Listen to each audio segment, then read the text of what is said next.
Administration in schools, there should be 2 trained staff which should check and administer the medication to ensure that it goes in the right child receives it at the right dose, the right strength, the right medication at the right time and via the right route. A record should be kept to show that the medication has been given.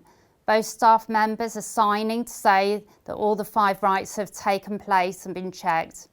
And it's each individual's responsibility to make sure that these checks take place. You can challenge anything if you're not happy with what's happening, and you have the right to do that. After all, we all want the safety of the child. It's very easy to get distracted though when giving medication, so make sure that the checks are done properly. If we miss out one of the 5 rights, it's more likely that an error occurs, and that's the last thing we want. Like I said before, overall responsibility lies with the child's parents. And medication should only be administered in school when it would be detrimental to a child's health not to do so. Never give a medication if you have not witnessed it being dispensed. You need to wash and dry your hands first and ensure that the child is seated in an upright position. You need to tip the correct number of tablets or capsules into a medicine pot and give them to the child. They should be swallowed whole along with a drink of water. Staff administering the tablet should ensure that the tablet has been swallowed by asking the child to poke their tongue out, something which they normally enjoy.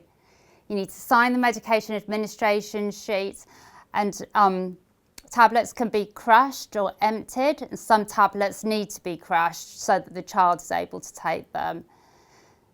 These processes can make them unlicensed, but if a GP has prescribed to do so, we need to do it. There should be written notification of this to all schools. Not all tablets can be crushed without changing it though.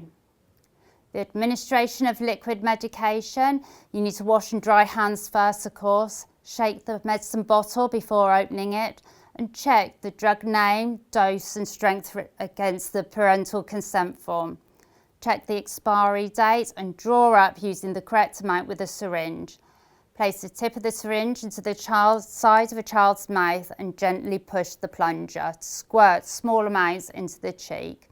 This makes it easier to swallow. Offer a child a drink of water afterwards and dispose of the syringe or wash up as necessary, and obviously record that. By doing it in the cheek, it helps prevent the child choking, which obviously we wouldn't want.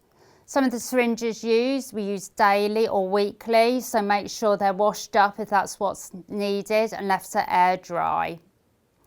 We always encourage the child to be involved with it themselves if they're able to administer it. If you're using a medication pot, again, wash and dry your hands before, shake the medicine bottle before opening and check the drug name, dose and strength against the parental consent form. Check the expiry date, then pour the required amount into a clean medicine pot. Assist the child in drinking it if necessary, and then give a drink of water. Wash the medication pot in warm, soapy water and sign the medication record.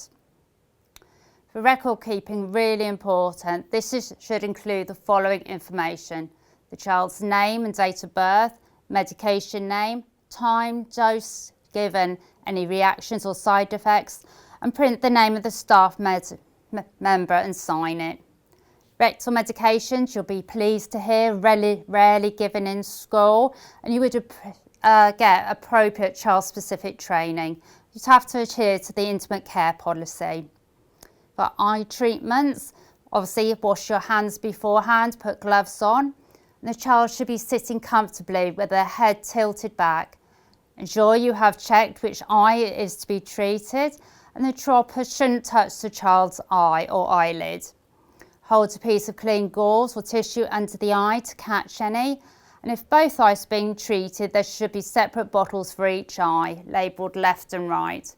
And try to encourage the child not to rub their eyes afterwards, which is easier said than done. Buccal administration, normally used after a seizure. The buccal cavity, like I said, is located between the lower teeth and the side of the cheek. And the medication here is not to be swallowed but absorbed into the bloodstream. There's no need to rub the area after giving administration, which I know is something we all like to do.